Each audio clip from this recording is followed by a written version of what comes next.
ایک بزرگ کا بڑا زبردست واقعہ تھا نا, وہ بیوی سے بہت تنگ تھے. لوگ جب وہ گھر سے نکلتے, لوگ ان کے چہرے کو دیکھ کے اندازہ لگا لیتے کہ گھر کے حالات سیٹ. جب آدمی گھر سے نکلے نا اور آتے ہی ادھر دھوڑ شروع کرتے, سمجھو گھر سے پٹ کے آ رہا ہے. تو لوگوں نے ان سے کہا جی بتائیں آپ کی بیگم میں کوئی مسئلہ ہے؟ انہوں نے کہا نہیں بھائی.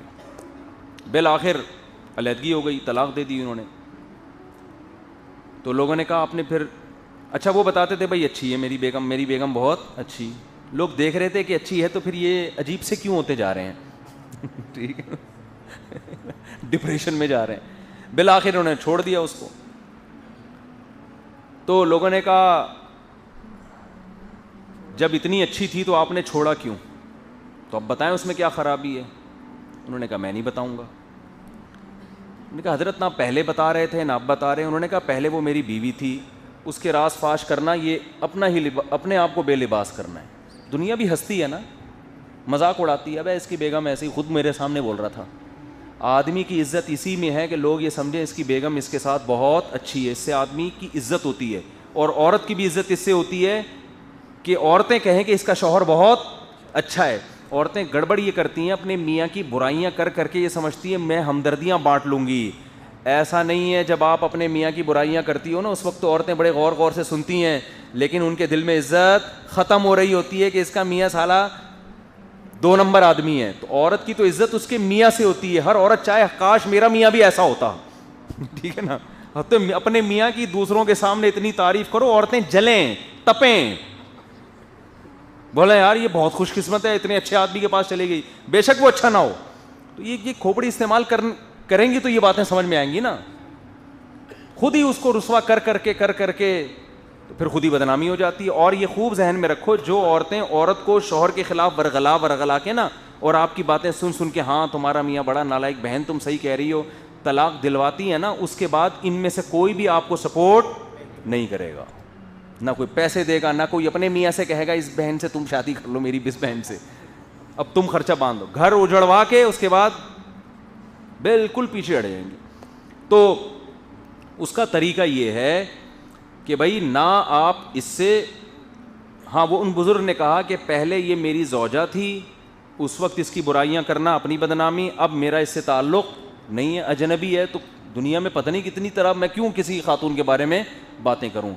تو یہ مضمون حدیث سے بھی ثابت ہے, قرآن سے بھی ثابت ہے, اور عقل بھی یہی کہتی ہے. تو اس کلچر کو فروغ دینا چاہیے. یہ جو چسکے لے رہے ہوتے ہیں نا, ڈیورس جب علیحدگی ہوتی ہے تو پھر بیٹھ کے تبصرے, یہ بالکل غلط ہے.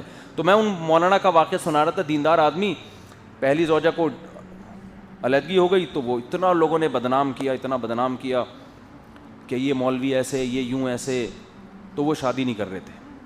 تو میرے سے ان کی دوستی ہو گئی. تو کیا ہوا ہے کہ جی اتنے ہٹے کٹے ماشاءاللہ, انہوں نے میرے مشورے پر طلاق یافتہ سے کر لی شادی. میں نے کہا کنواری سے نہیں کرو, طلاق یافتہ سے کرو. اس کا بچہ بھی تھا نا, تو میں نے کہا اب کیا ہوگا کہ وہ بیچاری مجبور بھی ہوگی, تو وہ تمہارے ساتھ وہ گزارا کرے گی, کمپرومائز کرے گی, کوئی اگر تم میں کوئی خامی ہے بھی تو برداشت کر لے گی وہ. تو انہوں نے میرے مشورے پر کر لی شادی. اس کی بچی بھی رکھ لی, سوتیلی بچی. اب کیا مسئلہ ہے یہ مجھے آ کے بتاتے کہ جی محترمہ بالکل بھی پردہ نہیں کرتی, اب میرے ساتھ کہیں جائیں گی بھی تو پردہ نہیں کر رہی, تو اور بال بھی غیر شرعی طریقے سے کاٹ رہی ہیں, آئی بروز بھی بنا رہی ہیں, ناخن بھی ارطغرل کی تلواروں کی طرح بڑھائے ہوئے انہوں نے. اچھا اب دیکھو, شادی سے پہلے کے اصول کچھ اور ہیں, بعد میں تو آدمی کوشش کرتا ہے یار اب برداشت کرو, جوڑو گھر کو. میں نے کہا تم نے اس کی بچی کی کیئر کر رہے ہو؟ کہہ رہے ہیں ہاں جی میں خرچہ بھی اٹھا رہا ہوں, اور اس کی تو شادی کی اس کو امیدیں نہیں تھی, سب ہو گیا. تو میں نے کہا یار اب تھوڑا اگنور کرو یار, برداشت کرو یار, برداشت کرو, آرام سے. ان کو ہم سمجھا رہے تھے کہ آرام سے سمجھاؤ, محبت سے. کہہ رہا یار کچھ تو کرے نا میرے لیے. یہ بات ہے کس کی؟ کلچر کی, کیونکہ وہ اس ماحول میں پلی بڑی نہیں ہے. اب اس کو یہ بھی سمجھ میں نہیں آ رہا, چلو اللہ کے لیے نہیں کرنا, طلاق سے بچنے کے لیے کر لو. کیا جا رہا ہے یار, یہ ناخن بڑے ہوئے ہیں چھوروں کی طرح, کاٹ دو اس کو. یہ فیشن کی ویلیو کیا میاں سے بھی زیادہ ہے؟ بھائی اللہ سمجھ میں آنا ذرا مشکل ہوتا ہے, تو میاں تو فوراً سمجھ میں آتا ہے نا کہ یہ اس مالدار آدمی تھا وہ, یہ میرا پورا خرچہ اٹھا رہا ہے, یہ مجھے محبت دے رہا ہے, میری مزید اولاد اس سے ہوگی, سسرال مل گیا, خاندان مل گیا, سب کچھ, مگر وہ خاتون ایسی ڈھیٹ کہ انہوں نے نہ آئی بروز بنانا چھوڑ رہی ہیں. یہ واقعہ بہت پرانا ہو گیا, اب سمجھ میں نہیں آئے گا ان خاتون کے بھی نہیں, اس بندے کے بھی نہیں. نہ آئی بروز بنانا چھوڑ رہی ہیں, نہ ناخن, اس وقت تو ارتغل آتا بھی نہیں تھا, پتہ نہیں کہاں سے یہ انہوں نے ناخن سیکھے. تو میں انہی کو سمجھاتا رہا, میں نے کہا برداشت برداشت برداشت, بالآخر ایک دن انہوں نے چھٹی کرا دی, فارغ کر دیا. پھر گالیاں ان کو نا, ابے ایک کو چھوڑا دوسری کو بھی میرے پاس آئے. میں نے کہا یار چھوڑنا نہیں چاہیے تھا, آپ نہیں چھوڑنا چاہیے تھا, برداشت کر لیتے. اس نے کہا بھائی کچھ تو میری خاطر قربانی دینا, مجھے بھی تو لگے کہ بھائی اللہ کے لیے نہیں کر رہی, میرے لیے کر رہے. بات ان کی 100% درست تھی. میں نے کہا اب چھوڑ دیا تو چھوڑ دیا, اب جب ایک کام ہو ہی گیا ہے تو اب تو اس کو پھر ٹینشن سے بچانا ضروری ہے نا بندے کو. چلو یار, میں نے کہا کوئی اتنا برا کام نہیں کیا, واقعی اس کی غلطی تھی, واقعی غلطی تھی کہ بھائی تم ناخن ہی کاٹ لو, ایک کام تو کر لو نا ناخن کاٹنے والا, یہ نہیں ہوتا تو آئی بروز چھوڑ دو. ہم تو بندے کو ہی سمجھا رہے تھے ابے برداشت کر لے, بس چھوڑ, تیرا بھی تو مسئلہ ہوگا نا, دو کو چھوڑ دوسری کو بھی چھوڑے گا پبلک تو تجھے بھی کوٹے گی پکڑ کے, کیا کر رہا ہے. تو وہی ہوا, خاندان میں اتنے بدنام ہوئے, میرا خیال کئی سال ہو گئے ہیں اب تک کنوارے چھڑے چھاٹ ہی گھوم رہے ہیں. اب ان کو میرا شادی کے علاوہ سارے بیانات اچھے لگتے ہیں, یہ والا بیان بالکل بھی اچھا, کہہ رہے ہیں بالکل بھی پسند نہیں مجھے آپ کا یہ والا مجھے آپ کا یہ والا بیان بالکل بھی پسند نہیں.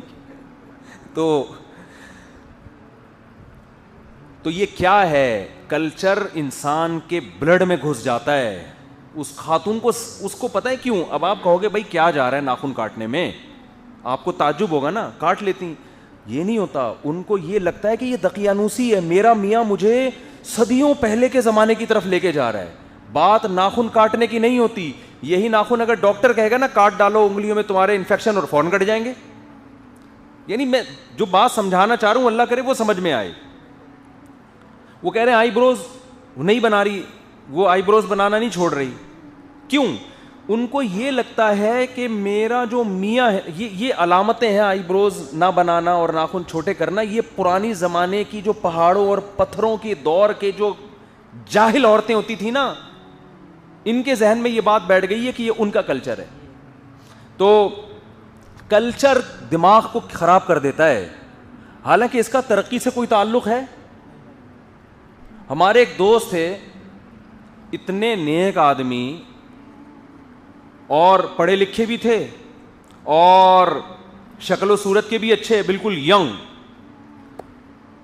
ان کی کہیں رشتے کی بات چلی نا, لڑکی والے جب ان کے گھر بیٹھے تو وہ مسجد میں اذان بھی دیتے تھے, پراپر مؤذن نہیں تھے, بس ان کو شوق تھا. ایک دن گئے, ان کے رشتے والے گھر آ کے بیٹھے ہوئے ہیں, انہوں نے جا کے اذان دی.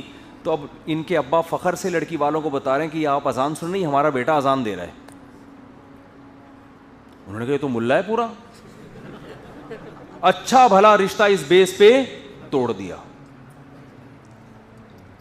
اب مسئلہ یہ نہیں کہ اذان سے بذات خود نفرت ہے, ان کے دماغ میں جو کلچر بن چکا ہے نا مؤذن لوگوں کا کہ یار یہ تو بیچارے غریب لوگ ہوتے ہیں, پڑھے لکھے بھی نہیں ہوتے, یہ چیز دماغ میں ایسی بیٹھی ہے کہ ان کو ڈگریاں دکھا رہے ہیں بھائی پڑھا لکھا آدمی ہے اور اس کو اسلام سے محبت ہے, اذان دینے کا شوق ہے. نہیں جی, شوق گویا اس کی علامت ہے کہ یہ معاذ اللہ نقل کفر دقیانوسی لوگ ہیں.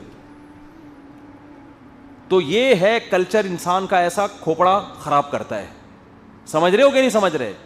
تو میں یہ اتنی ڈیٹیل اس لیے بتا رہا ہوں کہ ہمیں بھی اپنے بارے میں غور کرنا چاہیے, دائیں بائیں جھانکنا چاہیے کہ یار ایسا تو نہیں کہ ہمارے اندر فلاں برائی کلچر کی وجہ سے آئی ہو, حقیقت میں وہ برائی ہے نہیں. یہ جو میں اتنا چیختا رہتا ہوں اولاد زیادہ, ابھی میں نے گلگت پہ جو داریل میں جا کے نا میں نے وہ جو ولاگ بنایا ہے